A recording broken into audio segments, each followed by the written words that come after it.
माननीय उमाशंकर सिंह जी, पुरानी पेंशन व्यवस्था मेरा भी है बहुत महत्वपूर्ण, किसानों से संबंधित। अब जैसा अभी आप सबने सर्वसम्मत तय किया, मानवर किसानों से संबंधित पहले माननीय उमाशंकर जी। माननीय अध्यक्ष जी, क्योंकि मैं आपका आभार व्यक्त करूंगा कि इस समय पूरा उत्तर प्रदेश के जो हमारे कर्मचारी हैं, जिनकी नियुक्ति 2004 के बाद हुई, उनकी जो पुरानी पेंशन की जो प्रक्रिया थी पेंशन देने की, वह पेंशन प्रक्रिया 2005 से उत्तर प्रदेश में बंद कर दी गई है।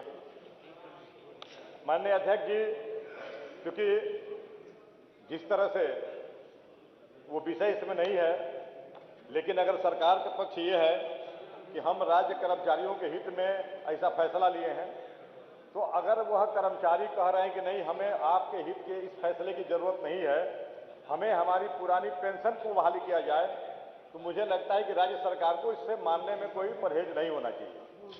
अब आप देखिए कितनी इसमें दो तरह के फैसले लिए गए हैं। उसी विभाग में जिन कर्मचारियों की नियुक्ति 2004 से पहले की हुई है, उनको पुरानी पेंशन उसी तरह से दिया जाएगा, लेकिन उसी विभाग में जिन कर्मचारियों की नियुक्ति 2004 के बाद हुई है, उनको वो पुरानी पेंशन की व्यवस्था समाप्त करके उनको ये व्यवस्था दिया गया है कि अब आपका जो पैसा कटौती होता है, वह पैसा आपका किसी प्राइवेट बैंक में आपका पैसा जमा होगा, और उस पैसे का जो कैसे उनको प्रलोभन दिखाया गया कि उस पैसे का आपको जो लाभ मिलना है शेयर बाजार के हिसाब से मिलेगा। अगर वह कंपनी यानी उसका शेयर अधिक है तो उनको लाभ मिलेगा, उनका शेयर अगर माने डाउन है तो उनका नुकसान होगा। राज्य कर्मचारियों का ये कहना है माननीय अध्यक्ष जी कि हमें क्योंकि हमारी पुरानी पेंशन की बहाली किया जाए, और ऐसा भी नहीं है, क्योंकि मैं मानता हूं कि भारत सरकार से 2004 में पास हुआ। अभी बहुत से सारे ऐसे राज्य हैं, जैसे बंगाल है, बंगाल अभी अपने प्रदेश में इसको लागू नहीं किया है। तो मैं आपके माध्यम से कितना महत्वपूर्ण है, सरकार का पक्ष सुन लें आपकी बात। जी माननीय अध्यक्ष, इसलिए कि जब किसान बिल आया था माननीय अध्यक्ष जी, इसमें नहीं है, लेकिन जब किसान लोगों ने इसका विरोध किया इस आपकी बिल से हमारा अहित है, तो सरकार को अंततः उसको वापस लेना पड़ा।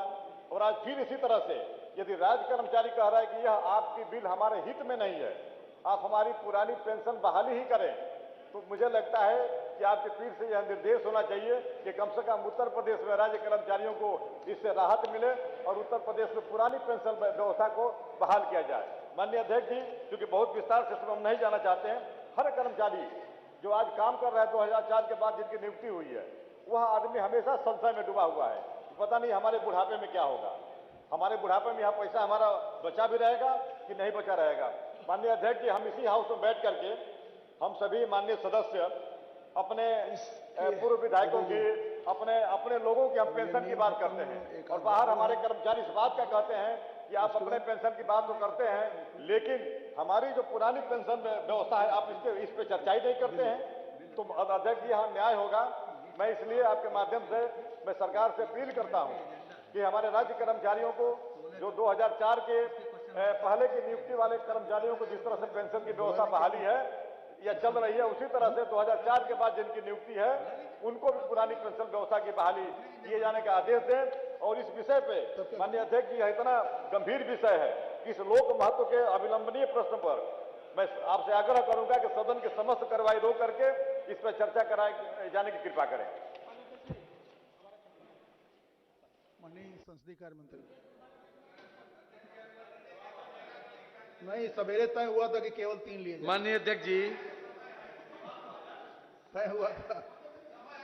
माननीय अध्यक्ष जी, नहीं ये आप नहीं माननीय। अरे आप उत्तर तो सुन लीजिए, उमाशंकर जी ने विषय उठाया।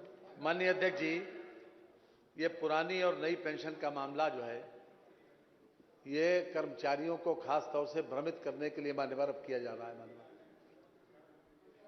ये सही है मान्यवर, नई पेंशन स्कीम में जितने भी पात्र हैं मान्यवर, लगभग 7.25 लाख लोगों ने, 7,87,000 लोगों ने ये नई पेंशन को अडॉप्ट कर लिया मान्यवर। और सरकार ने 2019 में जब इनकी मांग बढ़ी थी तो इनका शेयर 10% था, सरकार ने उसको 14% कर दिया। कर्मचारियों की मांग ये थी कि हमें केवल 8% तक का ब्याज मिल जाए तो हम संतुष्ट हैं माननीय। 85% पैसा इनका पूरी तरीके से रिजर्व है, उसमें किसी प्रकार का कोई हस्तक्षेप नहीं। 15% पैसा जो है माननीय वो इक्विटी में लगाया जाता है, ये सही है, लेकिन वो किसको लगाया जाता है? LIC में, भारतीय स्टेट बैंक में, जो बिल्कुल सिक्योर्ड, जो ऐसी संस्थाएं हैं जहां पर पैसा भी सिक्योर्ड है, उनको रिटर्न भी ज्यादा मिल रहा है माननीय। सारे बेनिफिट्स इनको बता दिए गए हैं, किसी प्रकार से बेनिफिट को माननीय कम नहीं किया गया है। और इसमें पिछले 5 वर्ष में जो ये कर्मचारी लोग 8% मांग कर रहे थे माननीय, इनको 9.80 का डिविडेंड मिला है, 9.80 का फायदा मिला है, 9.80 का।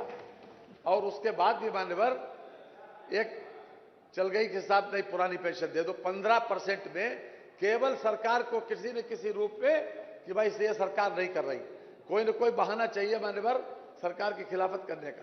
कोई बहाना नहीं है, उन लोगों को फायदा ज्यादा है। बातचीत में जब 10% का हिस्सा हमने बढ़ा के 14% किया था तो उस वक्त यह कहा था कि केवल हमें 8% मिल जाए। हम 10 का हमने बढ़ा के 14% कर दिया उत्तर प्रदेश ने, और उसके बाद 9.80% जब डिविडेंड मिल रहा है तो काहे का उसमें फिर मांग है कि क्या फायदा कर रहे हैं आप? तो कर्मचारियों का और अहित करेंगे कि हम कह रहे हैं 9.80 ले लो, सिक्योर्ड इन्वेस्टमेंट है। स्टेट बैंक आज भी सिक्योर्ड है, कल भी सिक्योर्ड रहेगा। LIC आज भी सिक्योर्ड है, कल भी सिक्योर्ड रहेगा, उसमें किसी प्रकार की दुविधा नहीं है। लेकिन बस उसे कर दो, क्योंकि सरकार के खिलाफ एक मामला है, उसे चलाओ। इसलिए मान्यवर मांग के लिए मांग करना, कर्मचारियों का कहना, बिल्ला तो ये लगाना कि हित कर रहे हैं और कर रहे हैं अहित। हम 9.80 दे रहे हैं, ये कह रहे हैं 8% ले लो मान्यवर। ये मान्यवर हम पूरी तरीके से कर्मचारियों के साथ हैं, कर्मचारियों के हितों के रक्षक हैं, कर्मचारियों के कल्याण के लिए हर वक्त सतर्क है, हर वक्त सचेत है। जब DA की बात आई तो हमने बढ़ाने का काम किया मान्यवर। इसलिए मान्यवर मैं समझता हूं कि ये विषय उसमें नहीं आता है, इसको मान्यवर अग्राह्य करने की कृपा करें। माननीय संसदीय कार्य मंत्री जी ने बताया कि नहीं, हम कर्मचारियों के हित के लिए यह मतलब इसमें हित की व्यवस्था है।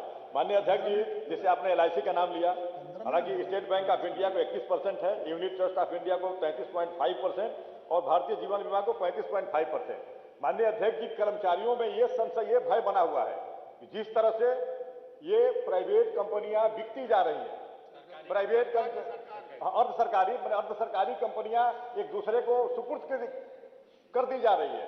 कर्मचारी इस बात से सशंकित हैं कि हम तो हमारा पैसा सरकार के खाते में रहता था, वह सरकार के बजट का हिस्सा होता था, सरकार उससे अपना भी प्रयोग करती थी। सरकार आज विभिन्न पहलुओं पर, जब सरकार के पास बजट नहीं होता था तो उस PM के पैसे को सरकार यूज करती थी, जरूरत आने पर उन कर्मचारियों को भी मिलता था। अब कर्मचारी के घर आज कोई बीमार है और आज पता लगेगा कि शेयर हमारा डाउन है, तब वो शेयर डाउन देखेगा कि अपनी बीमारी का इलाज कराएगा। आज उसके घर में शादी है और पता लगा कि हमारा शेयर नहीं पड़ा हुआ है, तो अब वह देखेगा कि शेयर करेगा, तब हम अपने घर में शादी करेंगे। इसलिए माननीय अध्यक्ष जी, इसमें मैं चाहूंगा कि इसमें सरकार कम से कम सबके हितों के काम अगर कह रही है कि हम सबके हितों की बात कर रहे हैं, अगर कर्मचारी चाह रहे हैं कि नहीं हमें पुरानी पेंशन की व्यवस्था ही बहाल किया जाए, तो मुझे लगता है कि सरकार को इसमें उनकी बात को माननी चाहिए। अब तो विषय आ गया। नहीं मानिए अध्यक्ष जी, कई बार पिछली बार हम भी उठाए थे विधानसभा में, यही बात संसदीय कार्य मंत्री ने उत्तर दिया। पिछली सब वो है, यही आप जवाब दिए, टेकावर गएगा, यही जवाब देते रहेंगे, उससे कहीं इधर उधर नहीं होंगे। माननीय अध्यक्ष जी, अभी कर्मचारियों ने लाखों की संख्या में रामाबाई पार्क में पुरानी पेंशन के लिए उन लोगों ने रैली की। हम लोग तो नहीं किया, न सपा किया, न बसपा किया, न कांग्रेस किया। ये कह रहे हैं कि आप लोग विरोध तो कर्मचारी कर रहा है कि हमारी पुरानी पेंशन हमको लौटाई जाए, और जरूरी भी है, बुढ़ापे का सहारा है। और जब पता नहीं इनको क्या हो गया, इन्होंने ही खत्म किया था। माननीय प्रधानमंत्री जी थे अटल बिहारी वाजपेयी जी, उस जमाने में ही खत्म हो गई, तो कम से कम इस जमाने में खत्म हुई, उसी जमाने में फिर लागू हो जाए। आप ही का जमाना दिल्ली में है, लागू हो जाए पेंशन, पुरानी पेंशन। अति आवश्यक है नहीं तो कर्मचारी बुढ़ापे में लबदे लबदे उनके लड़के मारेंगे उनको। भोजन तो देना दूर रहा, किस बात को भोजन देंगे बूढ़े आदमी को। इसलिए इसको लागू करवाइए अध्यक्ष जी, आप रूलिंग दे दीजिए कि पुरानी पेंशन बहाल सरकार करे।